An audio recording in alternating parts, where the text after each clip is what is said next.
Student, आज हम pedagogy sorry जो आपका बीएसटीसी फर्स्ट ईयर का पेपर है English language and proficiency, English language and proficiency,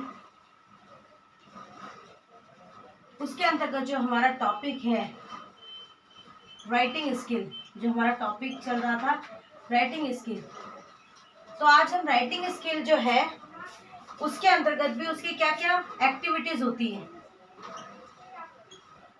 activities of writing skill.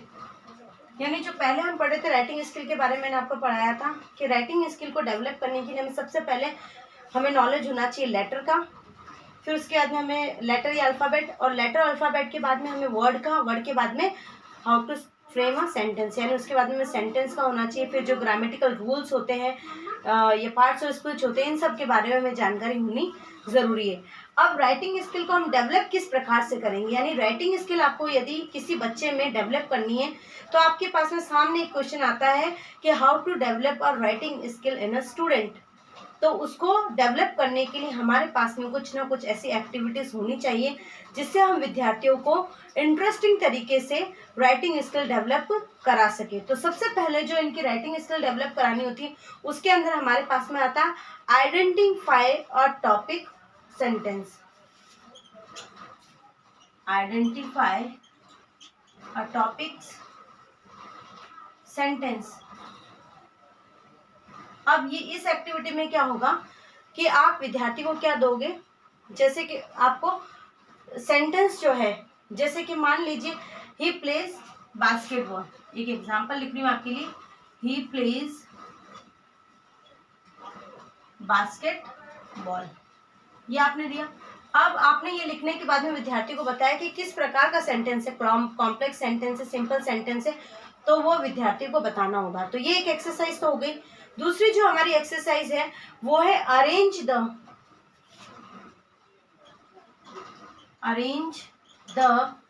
मतलब अरेंज क्या करना है आपको, arrange the following sentence, arrange the following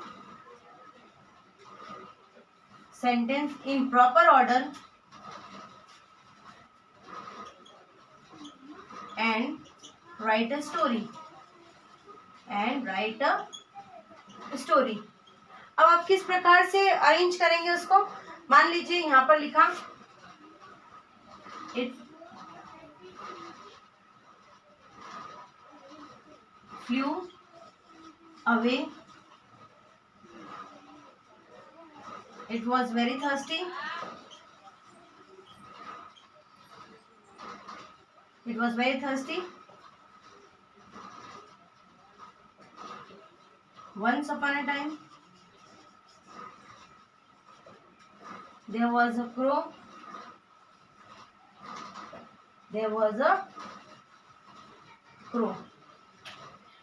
अब ये जो हमने सेंटेंस लिखे हैं ये एक स्टोरी के सेंटेंस है।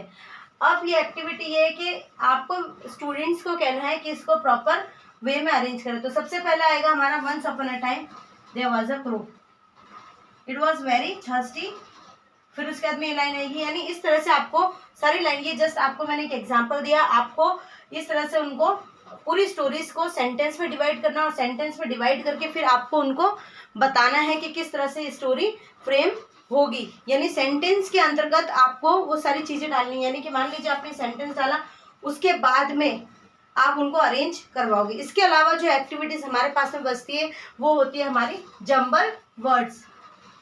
कौन सी होती है, जंबल वर्ड्स। तो जंबल वर्ड्स का भी मैं आपको एक एग्जांपल दे दूंगी कि जंबल वर्ड्स में किस प्रकार से आप बच्चों को करवा सकते हैं। तो ये दो एक्टिविटीज़ तो थी, इसके अलावा हमारे पास में आता है जंबल वर्ड्स। अब जंबल वर्ड्स होता है हमारा जंबल वर्ड्स। जंबल वर्ड्स में आपने लिख दिया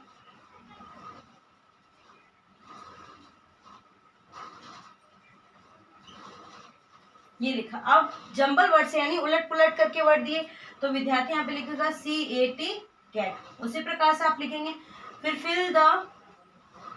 fill the missing fill the missing letter. तो फिल द मिसिंग लेटर यानी जब वो लिखना सीखेगा, एक एक वर्ड को लिखना सीखेगा, तभी उसमें राइटिंग की जो एबिलिटी है वो क्या होगी, डेवलप होगी। तो अब जैसे आपने लिखा फिल द मिसिंग लेटर, अब यहाँ पर मान लीजिए मैं लिखती हूँ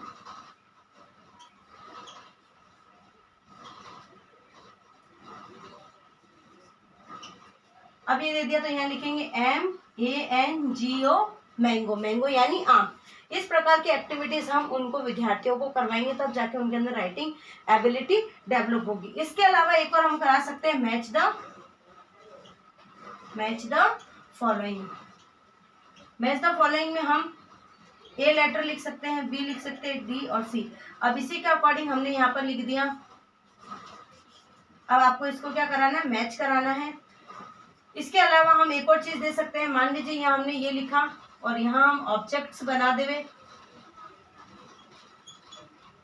अगर ऑब्जेक्ट्स बना के दे दिया, क्योंकि हमें स्टूडेंट्स को सिखाना है, अब ऑब्जेक्ट बना के दिया तो ए को इसके ऑब्जेक्ट से मिला दिया, बी को उसके ऑब्जेक्ट से। तो ये हमारी जो थी आज किस प्रकार से कौन कौन सी राइटिंग की जो एक्टिविटीज है हम यहाँ पर लिख सकते हैं। तो आज आपको मैंने बताई थी राइटिंग की एक्टिविटीज। आप इसको लिख के रख लीजिएगा अपने पास, और यदि आपको समझ में नहीं आया तो आप मुझसे पूछ लेना। Thank you.